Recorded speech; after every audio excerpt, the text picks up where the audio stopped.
हम लोगों ने पी ब्लॉक एलिमेंट को स्टार्ट किया था और पी ब्लॉक एलिमेंट्स में हम लोग ग्रुप नंबर 16 को सीख रहे थे। ग्रुप 16 में जो एलिमेंट्स देता है oxygen, sulphur, selenium, tellurium and polonium. Basically इनको हम लोग चाल्कोजेंस कहते हैं क्योंकि वो मिनरल्स बनाते हैं, है ना। मतलब ये जो एलिमेंट्स है ये मिनरल्स बनाते हैं, इसलिए इनको चाल्कोजेंस बोलते हैं। अगर मैं ऑकरेंस उनके जनरल इलेक्ट्रॉनिक कॉन्फ़िगरेशन की बात करूं, दैट इज NH2Np4। अगर मैं ऑकरेंस की बात करूं तो ऑक्सीजन एक डायटोमिक गैस है एंड वो 21% बाय वॉल्यूम एटमॉस्फेयर में पाया जाता है। उसके बाद most abundant element in earth crust is oxygen, है ना। 46% होता है ना, बाय मास। ये होने के बाद हम लोग बात करेंगे कि भैया what is the sulphur occurrence.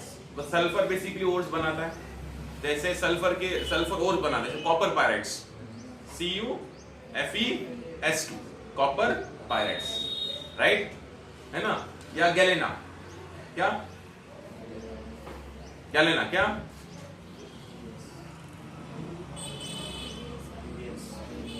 PbS, zinc blende या जिंक सल्फाइड, है ना। और कौन से बताइए कौन से मिनरल्स उसके, gypsum, calcium sulphate dot 2 H2O, Epsom, magnesium sulphate dot 7 H2O, barite that is barium sulphate, है ना। इनके रूप में आपका सल्फर एग्जिस्ट करता है। सल्फर है ना हॉट स्प्रिंग्स में भी होता है, वोल्केनोस में भी होता है। आपने कहीं सुना होगा कि वहां पे गर्म पानी होता है, right, that is due to hot springs of sulphur. जमीन में से गर्म पानी करता है ना, that is due to hot springs of sulphur, ये भी होता है, राइट। उसके बाद ऑक्सीजन, सल्फर एक नॉन मेटल है, सेलेनियम एंड टेलोनियम ये मेटलॉइड्स है, एंड पोलोनियम एक रेडियो एक्टिव एलिमेंट है। पोलोनियम का नाम उनके देश पोलैंड से हुआ एंड वो मैडम मेरी क्यूरी ने ने डिस्कवर किया था, है ना। Sir Pierre Curie, madam Marie Curie, जो भी है, ये हमने बात की थी। उसके बाद हम लोग आए थे उनके ऑक्सीडेशन स्टेट्स की।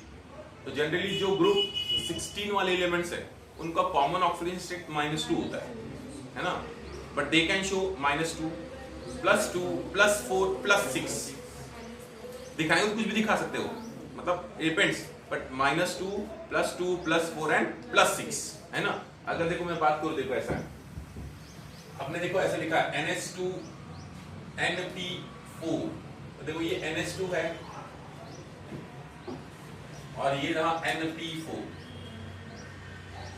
1 2 3 4 Np4, राइट। और आगे मैंने मान लिया वैकेंटी है, मान लिया ना। अब देखो इन्होंने अगर 2 इलेक्ट्रॉन ले लिए तो उनका ऑक्टेट पूरा हो गया, तो कौन सा हो गया, -2, बराबर। अगर इसमें इस इलेक्ट्रॉन को यहां पे एक्साइट कर दिया वेकेंट डी में, 4 हो गए, कौन सा हो गया, +4, गॉट इट। अगर इसको फिर से एक्साइट कर दिया, कौन सा हो गया, +6। ये तो कॉमन हो गए ना, -2, +4 एंड +6।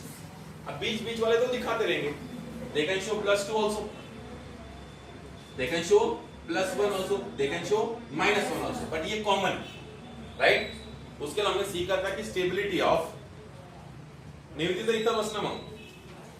हमने सीखा था stability of +6 oxidation state decreases down the route due to inert pair effect, है ना। जैसे अगर हम लोग बात करेंगे, देखो SF6 एग्जिस्ट करता है, सल्फर एग्जाम्पल, राइट, यहाँ पे -6 हो गया, ये कितना हो गया, +6, पर stability of +6 oxidation state decreases down the route. तो अगर मैं पोलोनियम की बात करूं तो पोलोनियम का which will be most common oxidation state, +4, कौन सा रहेगा, +4, क्योंकि ये तो नहीं आएंगे, है ना, तो कौन सा रहेगा, +4। ये बात हो गई। उसके बाद हम लोग बात किए थे पीरियोडिक ट्रेंड्स की। तो पीरियोडिक ट्रेंड्स में सबसे पहले हमने सीखा था atomic radius increases down the group, है ना, atomic size increases down the group, ionic radius increases down the group, ionisation enthalpy decreases down the group. First ionization enthalpy of group 16 is less than that of group 15 elements, and second ionization enthalpy of group 16 is more than that of group 15 elements। ये कितना तो याद रखियो। ये सीखने के बाद हमने बात की थी electron gain enthalpy. Generally electron gain enthalpy का ट्रेंड ऐसा होता है कि it decreases down the group, तो यहाँ पे ऑक्सीजन की ज्यादा होनी चाहिए सल्फर के मुकाबले, बट सल्फर की ज्यादा है ऑक्सीजन के मुकाबले, क्योंकि सल्फर में जो बिगर 3p ऑर्बिटल है उसमें इलेक्ट्रॉन ऐड होने को इतना इंटर इलेक्ट्रॉनिक रिपल्शन नहीं होता जो कि ऑक्सीजन के स्मॉलर 2p में होता है। हाँ, ग्रुप 16 में सबसे कम आयोनाइजेशन एंथैल्पी ऑक्सीजन की है। अगर मैं बात करूं, देखो ऐसा है, स्टाइल से डी और इधर ऑप्शन आएगा, तो इलेक्ट्रॉन की एंथैल्पी का सीक्वेंस क्या है? सबसे ज्यादा सल्फर का और सबसे कम किसका है? ऑक्सीजन का। ये हमने सीखा था। उसके बाद बात करेंगे एटॉमिक वॉल्यूम की। Atomic volume increases down the group. Density की बात करेंगे, एटॉमिक डेंसिटी या density increases down the group. ये समझ में आ गया? ये सीखने के बाद हम लोगों ने ये भी हो गया। उसके बाद हमने बात की थी एनोमलस प्रॉपर्टीज ऑफ ऑक्सीजन की। एनोमलस प्रॉपर्टीज ऑफ ऑक्सीजन देखो सिंपल है, oxygen shows anomalous properties because of its highest ionization enthalpy, highest electronegativity, smaller atomic size and absence of vacant d orbitals, right? ये anomalous property दिखाता है oxygen. अब oxygen कौन से anomalous properties दिखाता है वो हमको देखना है, right? तो यहाँ तक तो क्लियर है सबको। अभी ऑक्सीजन कौन से anomalous properties दिखाता है वो हमको देखना है, अभी देखना ध्यान से, है ना? तो हम लोग बात करेंगे anomalous properties of oxygen। anomalous properties of oxygen। हाँ अंजलि बोलना भूल गया, एटलीस्ट पहले 600 तक आओ, पहले 600 तक आओ, पहले आप 180 तक आओ, फिर बाद में 600 के ऊपर स्कोर करने की कोशिश करना, राइट? हाँ, नहीं तो आप बोलेंगे सर ने बोला अभी 600 के ऊपर स्कोर करना है तो मुझे क्या बोलते हैं एनएसवी एनएसवी केसीसी ना लगाना पड़ेगा। नहीं, पहले तुम पहले 600 तो बताओ, पहले 180 के ऊपर जाओ, राइट? अच्छा एनआईटी मिलने के लिए at least you should be scoring 99% है। स्कोर कितने ऊपर वो होना चाहिए? 180 के ऊपर तो होना चाहिए कम से कम। जेई का और आप भी 99% होगा आपका, तो at least you should be scoring 600 640 600 is a decent score, है ना? Why to think about local government college? Think about AIIMS. The anomalous properties of oxygen, right? The anomalous properties of oxygen में पहला है O2 is diatomic gas, while other are polyatomic solids। polyatomic solids जैसे देखो वो ऐसा O double bond O होता है, जैसे O2, बट सल्फर जो होता है ना वो ऑक्टेटोमिक होता है, क्राउन शेप। 1 2 3 4 5 6 7 और 8, ये पकड़ रिंग मतलब है ना, ये नॉन प्लेनर रिंग है ना? वैसे आपका ओल्ड स्टाइल टेलोरियम भी, ओल्ड स्टाइल सेलेनियम भी ऑक्टा एटॉमिक है। Got it? याद रखना O2 is diatomic gas while other are polyatomic solids, है ना? अभी एक बात करनी है कि पोलोनियम मोनोएटॉमिक है, लेकिन वो सॉलिड है। दूसरी बात, ऑक्सीजन कैन फॉर्म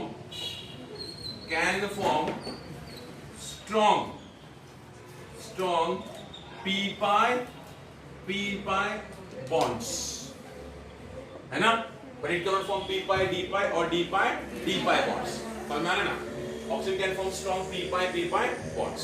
समझ में आ रहा है? Oxygen strong p pi bond क्यों बना सकता है? Due to its smaller size, है ना? और नीचे वाले क्या बनाते हैं? p pi d pi bond because they are bigger size, है ना? तीसरी बात करेंगे क्या? ऑक्सीजन हाइड्राइड्स, ऑक्सीजन हाइड्राइड्स या हाइड्राइड्स ऑफ ऑक्सीजन, जो भी बोलेंगे ऑक्सीजन हाइड्राइड्स, या मैं बोल सकता हूं हाइड्राइड्स ऑफ ऑक्सीजन। मतलब कौन बोल भाई, किसकी बात कर रहा हूं मैं? किसकी बात कर रहा हूं? किसकी बात कर रहा हूं? हाइड्राइड्स ऑफ ऑक्सीजन मतलब मैं किसकी बात कर रहा हूं? H2O। Hydrides of oxygen H2O is liquid at room temperature, while hydrides of other elements याद रखना, इसमें कोई ऐसी क्या बोलते इसको, रॉकेट साइंस नहीं है, ये सब मेमोरी बेस्ड है. Other elements, hydrides of other elements are gases. ये तो क्लियर हो गया, एनोमलस प्रॉपर्टी है ना. उसके बाद चौथी बात करेंगे, hydrides of oxygen, hydrides of oxygen can form, बोलो हाँ, can form hydrogen bonding, while other नहीं बना सकते ना, while others do not, others do not. These are some anomalous properties. जो जितनी मुझे याद है उतनी मैंने आपको लिख के बताई है. देखो फिर से रिकॉल करो. ये देखो सिंपल पहली बात, oxygen is diatomic gas while other polyatomic solids oxygen can form strong p bonds. और हाइड्राइड्स में लिक्विड है, बाकी गैसेस है, ये हाइड्रोजन बॉन्ड बना सकता है, इसी कारण वो लिक्विड है, बाकी लोग नहीं बना सकते, इसके कारण वो क्या है, गैस. पांचवी बात करेंगे, जनरली, हमेशा नहीं बात कर रहा हूं मैं, जनरली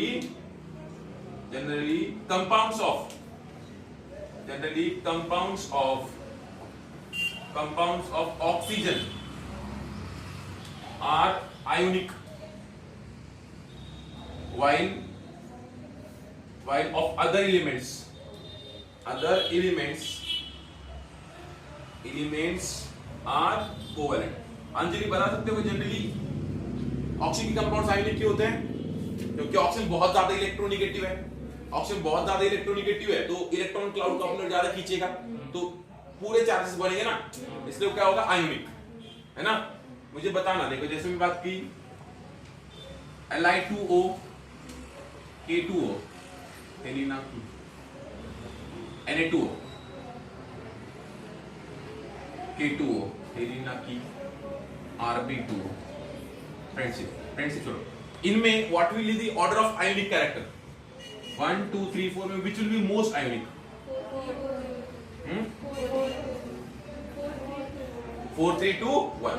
देखो बेसिकली आयोनिक रहेगा, बट मोस्ट आयोनिक कैरेक्टर किस में रहेगा, Rb2O में, and that is given by फजान्स rule. अभी देखो मैं समझाता हूं. देखो आयोनिक में क्या होता है, ऐसे plus and minus charges separate होते हैं, plus and minus. And covalent में क्या होता है, जो दो एटम्स हैं उनमें ऐसे इलेक्ट्रॉन शेयर होते हैं, राइट. जिसमें प्लस एंड माइनस सेपरेट हो आयोनिक, जिसमें इलेक्ट्रॉन शेयर हो वो क्यों बोला आपका कोवेलेंट, है ना. अभी मैं एग्जांपल कर रहा हूं बात lithium iodide basically ionic compound है, ठीक है. आयोनिक कंपाउंड, आयोनिक का मतलब क्या होगा, lithium plus and iodine minus, lithium plus and iodine minus. अब ध्यान से देखना, लिथियम छोटा एलिमेंट है ऐसा, और ये रहा प्लस. आयोडीन देखो फिर कल बाहर आया एंटी 6 पीरियड है उसमें, 6 शेल्स है ना, मतलब 6 शेल्स है, मतलब ये बहुत बड़ा एलिमेंट है ऐसा, 1 2 3 4 5 और जो भी है ऐसा बहुत बड़ा एलिमेंट है, राइट. और ये रहे उसके इलेक्ट्रॉन्स ऐसे, और देखो इसमें कौन सा चार्ज है, माइनस. अब देखो इलेक्ट्रॉन्स ऐसे घूम रहे हैं. आयोनिक में क्या होता है, ये प्लस रहता है, पूरा माइनस रहता है. पर लिथियम प्लस छोटा है, मतलब उस पर चार्ज कैसा है, कॉन्संट्रेटेड. छोटा है तो चार्ज कैसा है, कॉन्संट्रेटेड, जिसके कारण वो इलेक्ट्रॉन्स को अपने खींच लेता है. और खींचने के बाद देखो एक्चुअल में सीन ऐसा हो जाता है, ये तो प्लस ऐसा ही है, ये ऐसा हो जाता है. मतलब ये जो इलेक्ट्रॉन क्लाउड है डिस्टॉर्ट हो गया, और देखो इलेक्ट्रॉन्स यहाँ पे आएंगे सारे, ऐसे लग रहा है शेयर हो रहा है ना, ऐसे क्या लग रहा है, शेयर हो रहा है. तो यहाँ पे आयोनिक बॉन्ड था, बट यहाँ पे कौन सा कैरेक्टर डेवलप हो गया, कोवेलेंट कैरेक्टर, यानी partial covalent character in ionic bond, that is given by फजान्स rule taught in chemical bonding. फिर से समझाऊंगा, ध्यान से देखना. ये प्लस है, जितना छोटा प्लस, जितना छोटे एटम पे प्लस होगा उतना पावरफुल होगा. छोटा एटम उस पे प्लस आ गया, charge is more concentrated, the charge is more concentrated. तो ये जो इलेक्ट्रॉन्स है एनायन के, उनको अपने ओर खींच लेता है ऐसा, और आपको ऐसा लगता है कि इलेक्ट्रॉन्स क्या हो गए, शेयर हो रहे हैं. शेयर हो रहे हैं मतलब कौन सा नेचर आ जाए, कोवेलेंट नेचर, है ना. तो सिंपल है, कोवेलेंट नेचर जो है आयोनिक बॉन्ड में किस किस पे डिपेंड करेगा वो आपको समझ में आना चाहिए. पहला साइज ऑफ आयंस ना, कैटायन स्मॉलर होगा, जितना स्मॉलर कैटायन होगा, cation smaller, more is covalent nature, more is covalent nature ना, मोर इज कोवेलेंट नेचर. जितना कटाइन छोटा होगा उतना ज्यादा कोवेलेंट नेचर होगा। देखो फिर अभी लिथियम सबसे छोटा है तो भैया उसका चार्ज ज्यादा कॉन्सेंट्रेटेड है, ज्यादा कॉन्सेंट्रेटेड है तो ऑक्सीजन के जो इलेक्ट्रॉन क्लाउड है उसको ज्यादा खींच रहा है, ज्यादा खींच रहा है, इसलिए ये ज्यादा क्या होगा कोवेलेंट, और ये क्या होगा कम कोवेलेंट। करेक्ट। तो cation smaller more is covalent nature. दूसरा अनायन जितना बड़ा होगा उतना ज्यादा वो पोलराइज होगा ना, है ना। Bigger the anion, bigger the anion more is covalent nature. मैं ज्यादा सारे फैक्टर्स नहीं बताऊंगा क्योंकि आप कंफ्यूज कर जाओगे। तो ये चीज समझो, जितना बड़ा एनायन रहेगा उतना ज्यादा क्या रहेगा कोवेलेंट नेचर, है ना। अभी डी ब्लॉक का भी कुछ होता है मतलब डी ब्लॉक होता है, सॉल्वेंट पे डिपेंड करता है, छोड़ो बाकी इतना समझना, समझ आ रहेगा। अब ध्यान सुनना, ये जो प्लस था और ये मतलब इसे कटायन था, ये जो एनायन था ऐसा, ये बाद में ऐसा हो गया, देखो ऐसा हो गया, ये प्लस और ये ऐसा हो गया। इसका इलेक्ट्रॉन कौन डिस्कवर हो गया ना, इसको अपन क्या बोलते हैं पोलराइजेबिलिटी, मतलब पोलराइज हो गया। ये क्या हो गया पोलराइज हो गया ना, पोलराइज मतलब पोलराइज हो गया, समझ में आ रहा है ना। और इसकी क्या होती है पोलराइजिंग पावर, पोलराइजिंग पावर है कि नहीं भैया। इसकी पोलराइजिंग पावर है और ये क्या हो रहा है पोलराइज हो रहा है। इसकी क्या है पोलराइजिंग पावर, ये क्या है पोलराइज हो रहा है। जितना छोटा कटायन होगा उतना एनायन को पोलराइज कर देगा, तो जितना वो एनायन को पोलराइज करेगा उतना इस कटायन की क्या ज्यादा होगी पोलराइजिंग पावर। पोलराइजिंग मतलब प्लस माइनस को सेपरेट करना ना। पहले कैसा था, ये रहा प्लस और ये रहा माइनस इलेक्ट्रॉन्स, अभी देखो ऐसा हो गया, ये रहा प्लस और ये रहा माइनस, मतलब पोल्स जैसे डेवलप हो गए ना, मतलब ये रहा प्लस और ये रहा माइनस, तो पोल्स जैसे डेवलप हो गया, तो हम लोग बोलेंगे पोलराइज हो गया। तो पोलराइज कौन होता है एनायन, पोलराइज कौन होता है एनायन, और पोलराइज कौन करता है कैटायन। तो पोलराइजिंग पावर किसकी होती है कैटायन की, और पोलराइजेबिलिटी किसकी होती है एनायन की। पोलराइज होने की एबिलिटी, पोलराइजेबिलिटी किसकी होती है एनायन। समझ में आया, छोड़ो ये समझ में नहीं आया अच्छी बात है, पर देखो अभी मैं क्वेश्चन पूछूं सोच समझ के बताना। Lithium fluoride, lithium chloride, lithium bromide, lithium iodide, which one will be more covalent. Lithium iodide ना, क्योंकि देखो कटायन सब तो सेम है, अनायन की साइज बढ़ रही है, अनायन बढ़ा तो मोर क्या रहेगा आपका covalent character. Which one will be most soluble in water, lithium chloride. जितना आयोनिक होगा उतना वो प्लस माइनस में डिस्ट्रीब्यूट होगा, NaCl मोर आयोनिक, Na+Cl- मोर सोल्यूबल ना। तो भैया ऊपर नीचे सोल्यूबिलिटी डिक्रीज होगी, कोवेलेंट कैरेक्टर इंक्रीज होगा, समझ में। यहाँ पे which will be more soluble,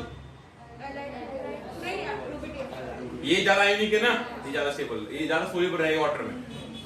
बताइए किसका मेल्टिंग पॉइंट ज्यादा होगा यहाँ पे। अच्छा आप ये भूल गए, देखो more the ionic character, more the ionic character, more is MP solubility. इतना समझो। तो बताओ विच वन विल बी, किसका मेल्टिंग पॉइंट सबसे ज्यादा होगा लिथियम फ्लोराइड का, यहाँ पे किसका ज्यादा होगा Rb2 होगा। क्लियर। तो मैंने क्वेश्चन पूछा, आपको याद करो कुछ। Lithium hydroxide, sodium hydroxide, potassium hydroxide, rubidium hydroxide, right. Which one will be more ionic, rubidium hydroxide, correct, क्योंकि भैया कैटायन बड़ा है ना। Which one will be more soluble in water? Rubidium hydroxide. Which will be strongest alkali? Rubidium hydroxide. किसका melting point ज्यादा होगा? Rubidium hydroxide. Very simple, देखो रटना तुम नहीं है, तुम समझ गए। तो मैं कहाँ गया था, मैं ये क्यों बता रहा था, मैं क्यों बता रहा था। हाँ, generally compounds of oxygen are ionic while other are covalent, क्योंकि देखो ऑक्सीजन इलेक्ट्रोनेगेटिव है तो इस पे पूरा प्लस माइनस, इस पे पूरा प्लस आ जाता है, इसलिए वो कैसे होते हैं आयोनिक। बाकी एलिमेंट्स कैसे होते हैं कोवेलेंट। और हो गया। ठीक है, this are the some anomalous properties of oxygen. लिखो स्क्रीनशॉट ले।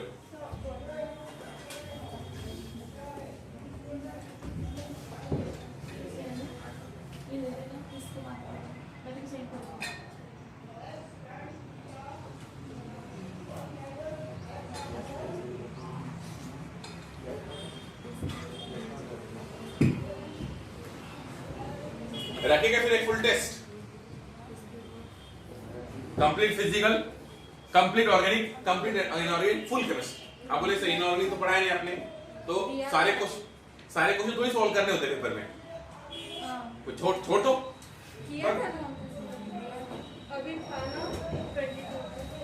फुल टेस्ट आ गया, उसका स्कोर नहीं सुना आप लोगों ने? मुझे बताओ अंजलि कितना था स्कोर बच्चे आपका? अंजलि बताओ स्कोर बताओ बच्चा। टोटल की सिर्फ केमिस्ट्री का नहीं टोटल बताओ, तो केमिस्ट्री का क्या टोटल बताओ। 212 क्या? नहीं दिया था। डरपोक डरपोक।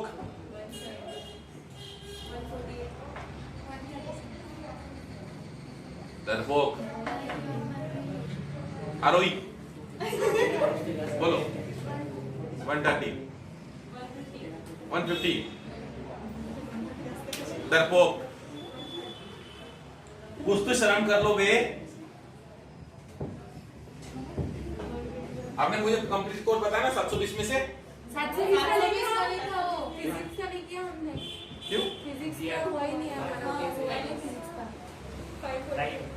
540 का था। कोई बात नहीं, 540 में से आपने 50% भी स्कोर नहीं किया। डरपोक साले।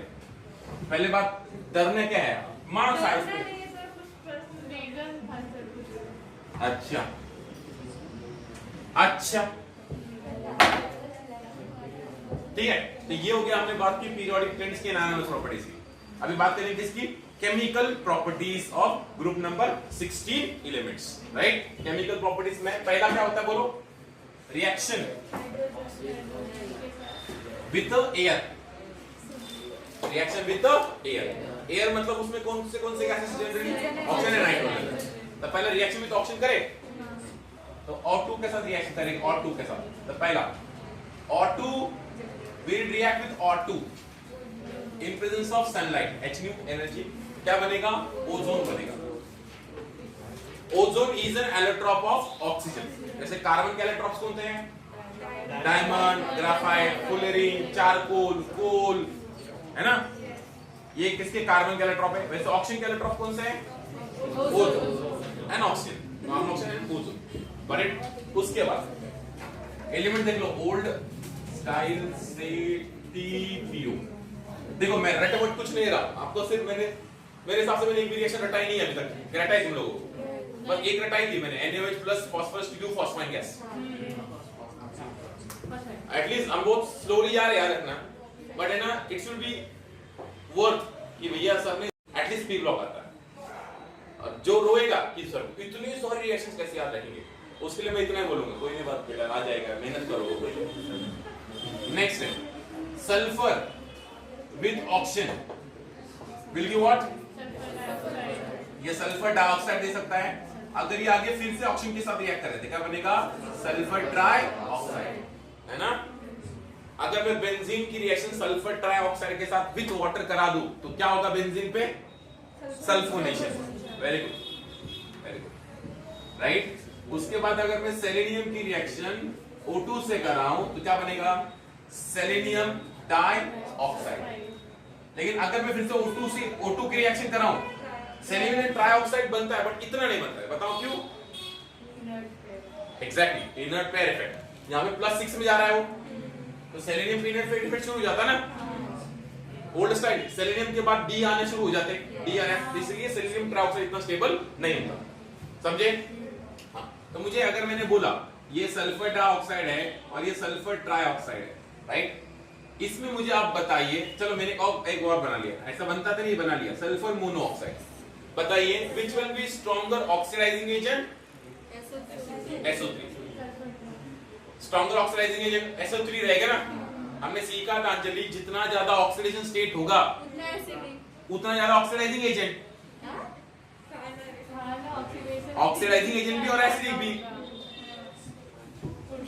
स्ट्रॉन्गर ऑक्सीडाइजिंग एजेंट रहेगा ही नहीं। Which will be more acidic? Sulfur trioxide। पूरी बात तो सुन लो, समझ में आ गया? समझे क्या? ओके, तो ये हो गया reaction with oxygen. Then reaction with nitrogen करना ही नहीं है, तुमने ऑक्सीजन एंड नाइट्रोजन के साथ रिएक्ट करके क्या करना है, नाइट्रिक ऑक्साइड बनाना है, फिर से रिएक्शन रिपीट हो रही है। देखो N2 plus O2 to give बोलो क्या आपका nitric oxide which can further react with to form nitrogen dioxide. ऐसे नहीं आगे बहुत सारे बन सकते हैं, nitrogen dioxide, nitrogen trioxide, nitrogen pentoxide, कुछ भी बन सकता है, बट हम लोग NO2 तक रोक लेते हैं, जनरल बात कर रहे हैं ना। अब तुम सल्फर एंड नाइट्रोजन को क्या रिएक्ट कराओगे, नहीं कर पाओगे। सेलेनियम नाइट्रोजन क्या नहीं कराओगे, तो जितनी हाथ पैर मारने की कोई जरूरत नहीं है। समझ में रिएक्शन विद ऑक्सीजन नाइट्रोजन समझ में। नेक्स्ट दूसरा क्या था, एग्जैक्टली हाँ reaction with acids, with which acid बोलो आपका ऑक्सी एसिड है ना। तो वही अपना फिर से एक क्वेश्चन जो बहुत ज्यादा पूछा जाता है वो पूछा जाएगा अंजलि से कि अंजलि कंफ्यूज है इसमें, which one is stronger acid, HClO4 ना, which one is stronger oxidizing agent, HClO4, what are their names?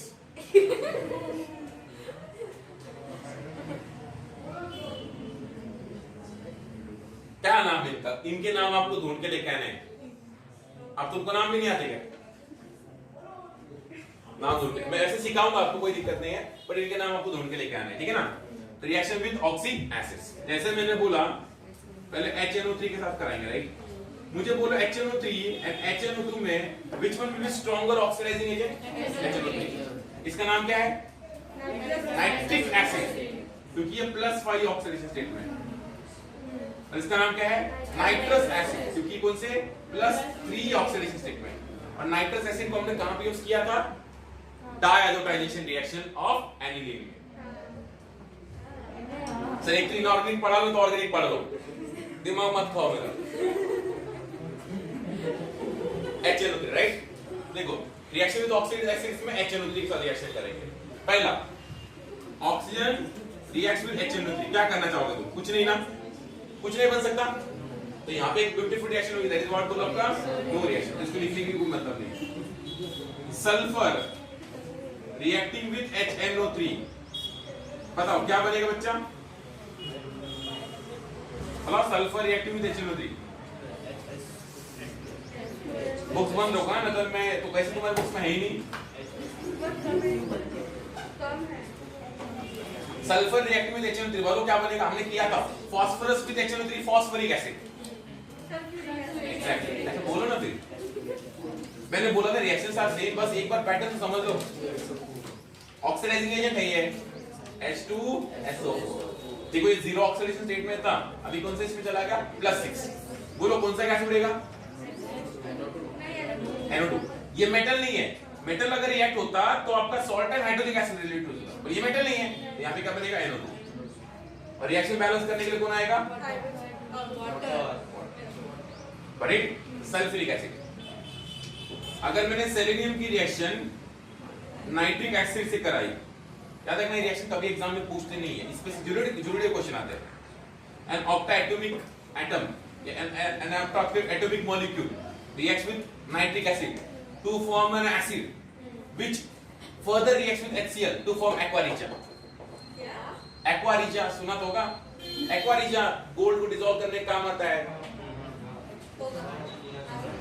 ऐसे क्वेश्चन आते हैं। तो बताओ वो एटॉमिक कोड सल्फर है ना, ऐसे जुड़े क्वेश्चन आते हैं। जैसे मैंने बोला dash element on reacting with NaOH disproportionate, dash eliminate on simple है, an element X on reacting with NaOH disproportionate, element आपके लिए दे रहे हैं nitrogen, phosphorus, arsenic, antimony and bismuth.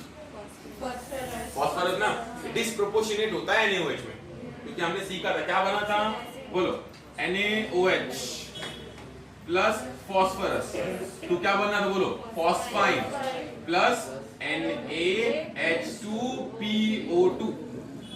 Sodium हाइपोफॉस्फाइड। देखो डिस्प्रोपोर्शनेट हुआ है, यहाँ पे फास्फोरस का ऑक्सीडेशन स्टेट क्या है गुप्ता, 0 है ना बाबू। और फिर यहाँ पे फास्फोरस का ऑक्सीडेशन स्टेट क्या बोलो, -3 है, क्या है -3। और यहाँ पे फास्फोरस का ऑक्सीडेशन स्टेट क्या है,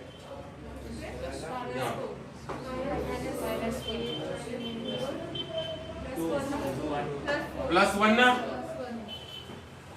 -4 +3 +1 देखो एक ही एलिमेंट -3 रिड्यूस हुआ, एक ही एलिमेंट ऑक्सीडाइज हुआ, तो क्या हो गया? डिस्प्रोपोर्शनेट हो गया। करेक्ट। एग्जाम में क्वेश्चन ऐसे आते हैं। कैसे क्वेश्चन आते हैं? An tetratomic atom reacts with NaOH to produce a gas which further reacts to produce a gas, ऐसा हो सकता है which further reacts with chlorine to form in a compound which is used as chlorinating agent, which is used as a chlorinating agent, then which is that atom? Option दिए होंगे। Phosphorus है ना? पहला देखो, NaOH reacts with to form a phosphine, phosphine chlorine से react कराओ PCl3 बनेगा और वो क्लोरीनेटिंग एजेंट के रूप में यूज होता है। समझे क्या? ये सिंपल है। An element disproportionate in NaOH on reacting with NaOH, ये पहला statement. An element disproportionate in NaOH, पहला statement. An element reacting with NaOH produces a gas which reacts with chlorine to form a compound which is this chlorinating agent। समझ में आ रहा है आपको? समझ में आया क्या? Which on further reaction with chlorine form a compound which shows SN1 reaction with alcohol, SNI reaction with alcohol। Question कैसे बन सकता है? तो ऐसे क्वेश्चन आते हैं, डायरेक्टली वन शॉट ऐसा नहीं आता, ऐसा है तो ऐसा आएगा, ऐसा नहीं आता। Got it? समझ में आएगा? ऐसे क्वेश्चन नहीं आते, इसलिए आपको है ना कॉन्सेप्ट क्लियर रखना पड़ेगा। और कॉन्सेप्ट ऐसा नहीं सिर्फ एनसीईआरटी पढ़ने से होगा। एनसीईआरटी पढ़ो, प्रीवियस ईयर सॉल्व करो, एनसीईआरटी पढ़ो, प्रीवियस ईयर सॉल्व करो, एनसीईआरटी पढ़ो, प्रीवियस ईयर सॉल्व करो, एनसीईआरटी पढ़ो, प्रीवियस ईयर सॉल्व करो।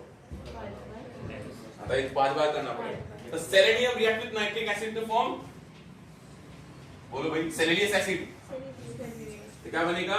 H2SeO4, right, plus NO2 plus H2O। हम ये बनाते बट हम इसको नहीं बनाते, ये तो बन सकता है बट इसको हम लोग नहीं बनाते, इसको बनाते। मतलब क्यों अंजलि? इनट पे इफेक्ट काम आ गया ना। अगर मैं 4 में जाता तो इसका +6 ऑक्सीजन स्टेट होता, लेकिन अगर 3 में जाया तो इसका कितना हो गया बोलो? -6 4, तो कितना हो गया? +4। Stability of +6 oxidation state decreases down to 0। Got it? तो ये याद रखना, selenium react with nitric acid to form selenious acid. आप H2SeO4 बनाए तो भी कोई मार्क नहीं काटेगा, बट इसको बनाए तो और ज्यादा मार्क मिलेंगे। Got it? तीन दोनों की रिएक्शन हमको करनी है, टेलुरियम पोलोनियम की हमको रिएक्शन नहीं करनी है। ठीक है, ये हो गया रिएक्शन विद ऑक्सीडेशन हो गया। अच्छा, तीसरा क्या था आपके पास बोलो? Reaction with alkali, reaction with alkali. देखो ये फिर से खतरनाक चीज हो गई। पहले ऑक्सीजन की रिएक्शन तुम एनएच से नहीं कराओगे, सल्फर की कराओगे ना, जितना दिया बुक में उतना से कराओगे। सल्फर विद NaOH, देखो रटना नहीं है, आप अपने लॉजिक से बताओ क्या बन सकता है। सोडियम और सल्फर का रिएक्शन होकर सोडियम सल्फाइड बन सकता है, Na2S। मेटल के साथ सल्फर -2 में जाएगा ना, -2 +2, बैलेंस करने के लिए OH है तो क्या बनेगा? वाटर। करेक्ट? साथ में सोडियम सल्फाइड भी बनता है, तो यहां पे लॉजिक फेल हो गया ना। साथ में क्या बनता है? सोडियम सल्फाइड भी बनता है। देखो लिपि का अगर मैं बोलूं Na2SO4, ये कौन है? Sodium sulphate, sulphate. और ये मैंने बोला Na2SO3, ये कौन है? सोडियम सल्फाइड, फाइट, क्योंकि यहाँ पे +6 है और यहाँ पे कौन सा है? +4। तो फिर से देखो, क्या आपका सल्फर डिस्प्रोपोर्शनेट हो गया? यहाँ पे हो गया ना, क्योंकि देखो यहाँ पे सल्फर का ऑक्सीजन कितना है? 0। यहाँ पे कितना है? -2, और यहाँ पे कितना है? +4।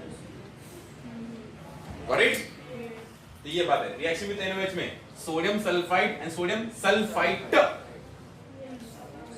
Sodium sulphide and sodium sulphide. First time देख रहे हो नया लगेगा, सेकंड टाइम थोड़े यूज्ड टू हो गए, थर्ड टाइम में हाँ ये तो मेरे को मालूम है, मतलब वो अपने आप जो अपने रटा था वो अपने आप लॉजिकल हो जाएगा, क्योंकि साला फास्फोरस डिस्प्रोपोर्शनेट हुआ था, वो भी दूसरा एलिमेंट है नाइट्रोजन के बाद का फास्फोरस, साला ये भी डिस्प्रोपोर्शनेट हुआ तो वो लॉजिकल बन जाएगा ना। यही होती है नॉर्मली, फर्स्ट टाइम नया नया लगता है, सेकंड टाइम में थोड़ा सा यूज्ड टू, थर्ड टाइम में जो आपको ने रटा था वो अपने आप लॉजिकल होने लग जाता है, फोर्थ टाइम में अरे मेरे को मालूम है ऐसा होता ही है।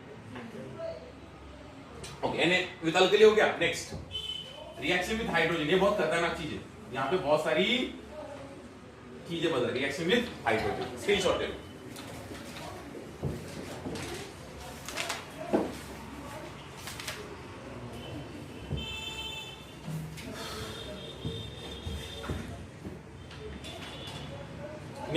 समजत आहे का? रोज वाचत आहे ना ऍटलीस्ट पी ब्लॉक एलिमेंट? ठीक, चांगली गोष्ट. छान छान छान छान. ठीक आहे, छान.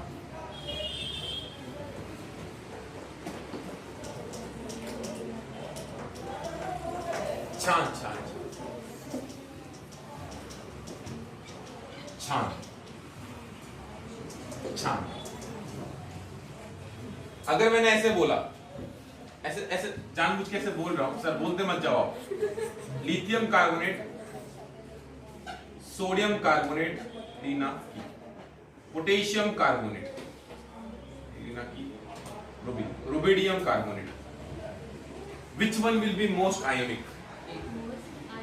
Ionic.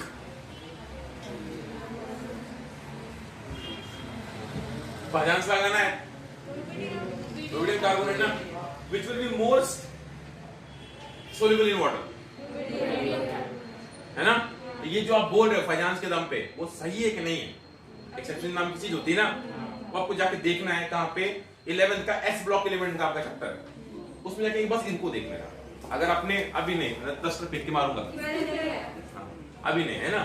अगर आपने सही बोला तो कोई एक्सेप्शन नहीं है ना. आप लॉजिक लगाओ. नेक्स्ट रिएक्शन विद क्या बोला आपका? हाइड्रोजन. अभी मैं इसमें बार बार सारी चीजें बताऊंगा. हाइड्रोजन तो क्या करोगे? चलो बोलो. ओल्ड स्टाइल से TO. तो जैसे हाइड्रोजन की रिएक्शन मैंने ऑक्सीजन से करवाई तो क्या बनेगा? वाटर. राइट. मैंने हाइड्रोजन की रिएक्शन सल्फर से कराई. Very good. Hydrogen sulphide.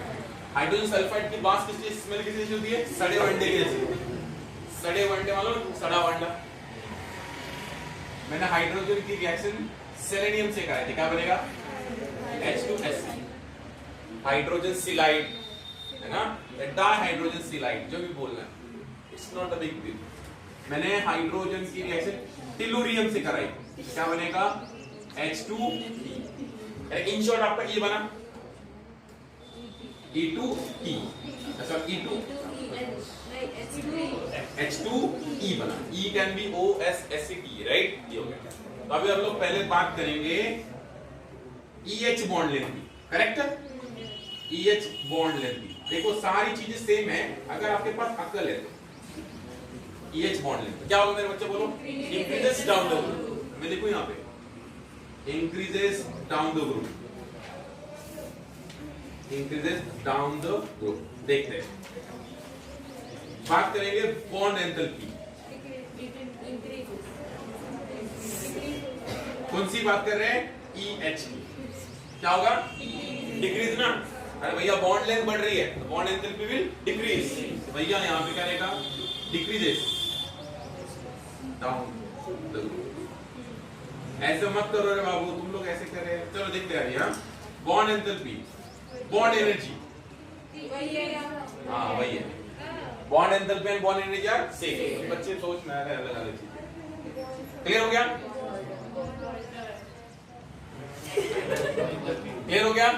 ये होने के बाद बात करेंगे अपन रिड्यूसिंग कैरेक्टर की. बताओ. जो जल्दी H+ दे वो stronger reducing agent. Increases down the group. भैया यहाँ का बॉन्ड सबसे वीक होगा, जल्दी टूट जाएगा. H2 will be more reducing. तो भैया increases down the group. Increases down the group. उसके बाद अपन बात करेंगे एसिडिक स्ट्रेंथ की. Very good. Acidic strength. Acidic strength का भी क्या बोलो? ये जल्दी हाइड्रोजन दे देगा, H+ दे देगा, मतलब जल्दी एसिडिक होगा ना. जो कंपाउंड जल्दी H+ आयन दे दे वो स्ट्रॉन्गर एसिड होता है. ये डेफिनेशन किसके हिसाब से? आरएनएस के हिसाब से, कि ब्रॉन्सेट लॉरी थ्योरी के हिसाब से, कि लेविस एसिड बेस थ्योरी के हिसाब से? ब्रॉन्सेट लॉरी थ्योरी के हिसाब से या आरएनएस एसिड्स के हिसाब से? दोनों के हिसाब से H+ डोनर और एसिड. सर एक तो तुम लोग एक इनऑर्गेनिक पढ़ा लो, फिजिकल पढ़ा लो. A compound which produces H+ ion in water is called as acid. OH- in water is called as base. Arrhenius concept है. Acids are H+ donor. ये Brown-Shade-Lowry concept है ना. तो दोनों H प्लस है ना, एसिडिक स्ट्रेंथ क्या रहेगा बोलो, increases down the group, down the group. चलो फोर्थ की बात करेंगे। फोर्थ बताइए, what will happen to thermal stability? हाँ डिक्रीज होगा, डिक्रीज होगा मेरे बच्चे, क्योंकि EH बॉन्ड लेंथ बढ़ रही है, बॉन्ड एनर्जी घट रही है, थर्मल स्टेबिलिटी विल डिक्रीज। क्या रहेगा, decreases down the group, decreases down the group. ठीक, अब एक question, what will happen to boiling point? What will happen to boiling point? What will happen to boiling point? Yeah, obviously it will increase down the group. It will increase down the group. पहली बात, increases down the group. But एक exception होगा ना?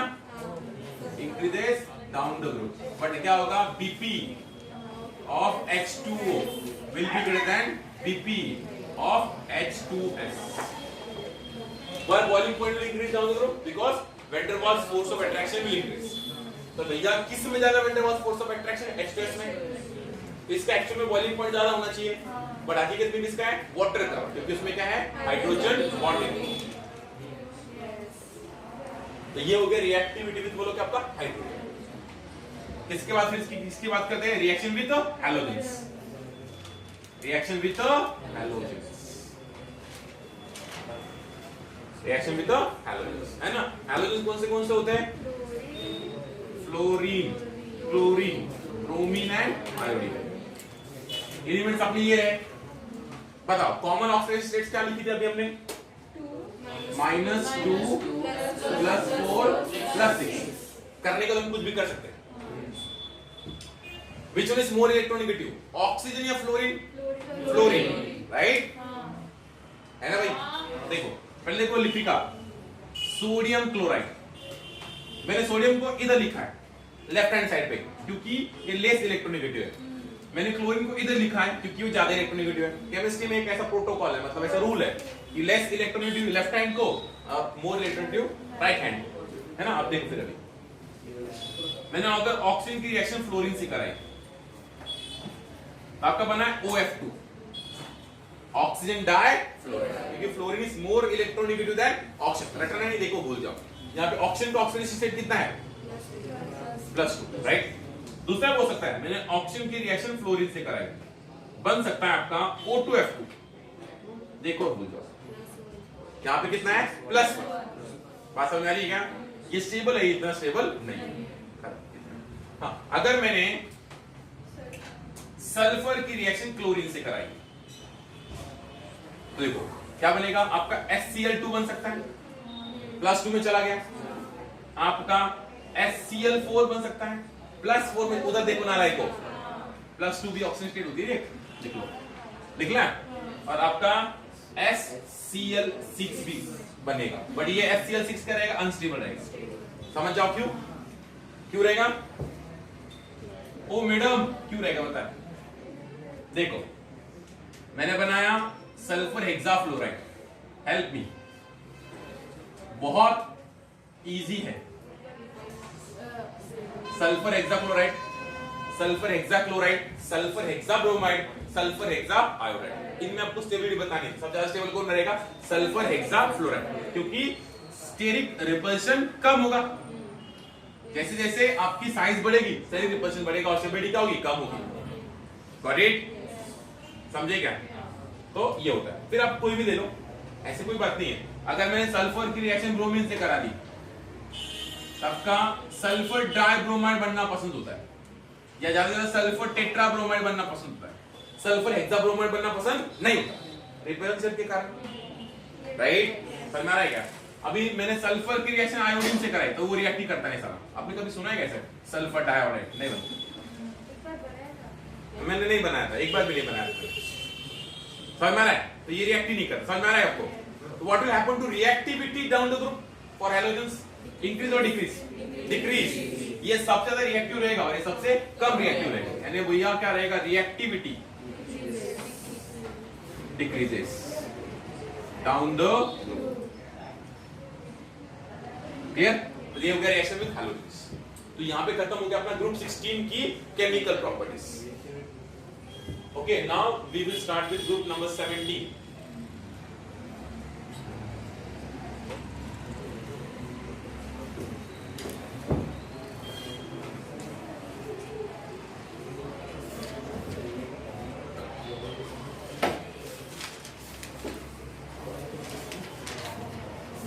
Okay, अब group number 17 के पास चलेंगे।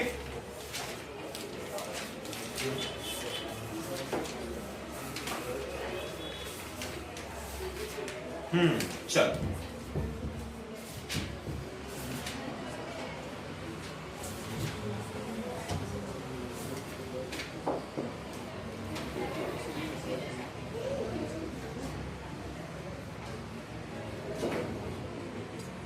आप पढ़ाई करोगे तभी भी आप ऐसे ही पढ़ाई करोगे। ग्रुप 13, 14, 15, 16, 17, 18 पूरा पी ब्लॉक सीखना है। नीट वाले हो ना, इन सब का पहले आप सीखोगे, पहले एक एक टप्पा करके। पहले आप सीखेंगे एलिमेंट्स कौन से हैं, इलेक्ट्रॉनिक कॉन्फ़िगरेशन, ऑक्सीडेशन स्टेट, उसके बाद उनकी पीरियोडिक ट्रेंड्स, केमिकल प्रॉपर्टीज, सब का ऐसे करोगे। मतलब सब एक साथ में तुम कोरिलेट कर पाओगे कुछ का क्या है। फिर जो आपको एक्सेप्शंस दिख रहे हैं ना, वो साइड में लिख लोगे ऐसे बोलो। उसके बाद हम लोग स्टार्ट करेंगे कंपाउंड्स। तो कंपाउंड्स सीक्वेंस में सीखने की जरूरत नहीं, आप कैसे भी सीखो। जैसे आपको अमोनिया सीखना है तो आप अमोनिया अकेला सीखो। जैसे आपको सल्फ्यूरिक एसिड सीखना है तो सल्फ्यूरिक अकेला सीखो, तो उसमें कोई रिलेशन नहीं है, समझे क्या? तो वो एक छोटे छोटे चैप्टर्स बन जाएंगे। मैं ना 2 साल में भी खत्म कर सकता था। चलो बच्चों, सल्फ्यूरिक एसिड सीखेंगे तो सल्फ्यूरिक एसिड की केमिस्ट्री, तो पहले वो कैसे बनता है, उसकी क्या फिजिकल प्रॉपर्टीज है, उसकी क्या केमिकल प्रॉपर्टीज है, उसकी क्या यूजेस है ना। तो ये किसका कंपाउंड हो गया, सल्फर का कंपाउंड हो गया। जैसे मैंने बोला आज नाइट्रिक एसिड सीखेंगे, तो किसका कंपाउंड है, नाइट्रोजन का। कैसे बोलो, कैसे बनता है, उसकी क्या फिजिकल प्रॉपर्टीज है, उसकी क्या केमिकल प्रॉपर्टीज है, उसकी क्या यूजेस है। क्या मुझे सारी फिजिकल प्रॉपर्टीज याद रखने की जरूरत है, नहीं। क्या मुझे सारी केमिकल प्रॉपर्टीज याद रखने की जरूरत है, नहीं। बस इंपॉर्टेंट केमिकल प्रॉपर्टीज मुझे याद रखनी है, समझे के बाबू। चल अभी बात करेंगे ग्रुप नंबर 17 की। तो ग्रुप 17 के एलिमेंट्स कौन से हैं, fluorine, bromine and right. Basically Nivedita इनको बता सकते कि ग्रुप 17 का दूसरा नाम क्या है, ऑप्शन देता हूं मैं, chalcogens, triels, pnictogens, none of this. Exactly none of this. तो इनका नाम क्या बता सकते हो आप? तो इनका अपन हैलोजेंस बोलते हैं। हैलोजेंस एक ग्रीक वर्ड है। हैलोजेंस का मतलब होता है सॉल्ट, एंड जन का मतलब होता है बनाने वाले या बॉर्न। इनका मतलब होता है बॉर्न या सॉल्ट से पैदा होने वाले या मेकर या बनाने, फॉर्मिंग, है ना, सॉल्ट फॉर्मिंग या salt born, they are called halogens. Got it. Fluorine कौन है, फ्लोरीन F2 के रूप में एग्जिस्ट करता है, क्लोरीन Cl2 के रूप में, ब्रोमीन Br2 के रूप में, और आयोडीन I2 के रूप में, मतलब सारे डायटोमिक है। तो इसमें fluorine and chlorine they are gases, bromine liquid and iodine कोल है सॉलिड। आयोडीन कोल बोला आपका सॉलिड। क्लियर हो गया। उसके बाद हम लोग बात करेंगे उनके जनरल इलेक्ट्रॉनिक कॉन्फ़िगरेशन। लिख सकता हूं मैं डायरेक्टली, क्या रहेगा, NS2NP, राइट। डायरेक्टली लिख सकता हूं जनरल इलेक्ट्रॉनिक कॉन्फ़िगरेशन। अभी हम लोग बात करेंगे ऑक्सीडेशन स्टेट। ऑक्सीडेशन स्टेट, ठीक है। NS2NP5 में लिख लिया, ऐसे देखो NS2 कॉमन बताना है, बाद में तो बताने को तो कुछ भी बन सकते हैं, और आगे मैंने वेकेंट ही बना लिया। ये फ्लोरीन के केस में नहीं होगा, मालूम है आपको। एक ले लिया तो -1, ये उठा लिया यहाँ पे भेज दिया, 1 2 3, तब लोग क्या हो गया +3। ये उठा लिया +5, और ये उठा लिया +7। ये तो कॉमन हो गई। तो बीच में जो आएगा +2 है ना, +4, वो तो क्या रहेगी, ऐसे कभी भी बन सकती, बट कॉमन कौन सी रहेगी, -1 +3 +5 और +7, राइट।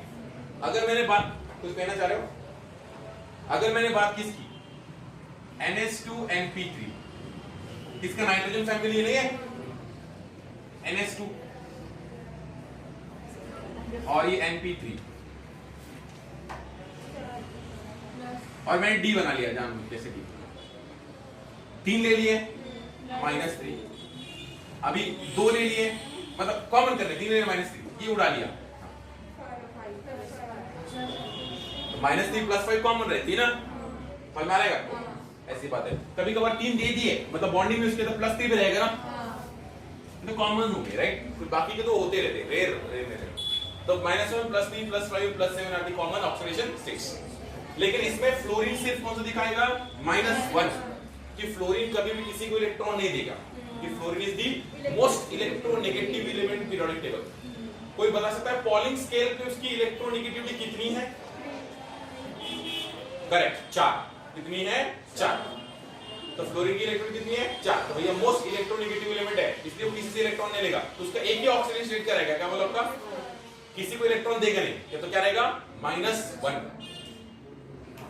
क्या हैलोजेंस -2 ऑक्सीडेशन स्टेट दिखा सकते हैं ऐसा मर क्यों नहीं जाता -2 मतलब कैसे मतलब ऐसे ये NH2NP5 है कहां गया -2 मतलब 2 इलेक्ट्रॉन ले कहां लेंगे वो एक ही ले सकते हैं ना वो क्या ऑक्सीजन फैमिली -3 ऑक्सीडेशन स्टेट दिखा सकती है नहीं ना यार तुम ऐसे कैसे कर रहे हो NH2NP4 दो ही तो ले सकते हो क्या नाइट्रोजन फैमिली -4 दिखा सकती है नहीं क्योंकि NH2 तीन ही तो ले सकते हो कौन होगा क्या हाइड्रोजन फैमिली +8 ऑक्सीडेशन स्टेट दिखा सकती है नहीं साथ ही तो देख सकता है +7 हाईएस्ट ऑक्सीडेशन स्टेट किसकी रहेगी बोलो इसकी क्या रहेगी बोलो बोला ग्रुप 15 की +5 16 की +6 गॉट इट समझ में आया क्या what will happen to stability of +7 oxidation state down the group decrease due to which reason inert pair effect तो ये मैंने ऑक्सीडेशन स्टेट भी खत्म कर दिया समझ में आया क्या आगे कल सीखेंगे थैंक यू ब्रो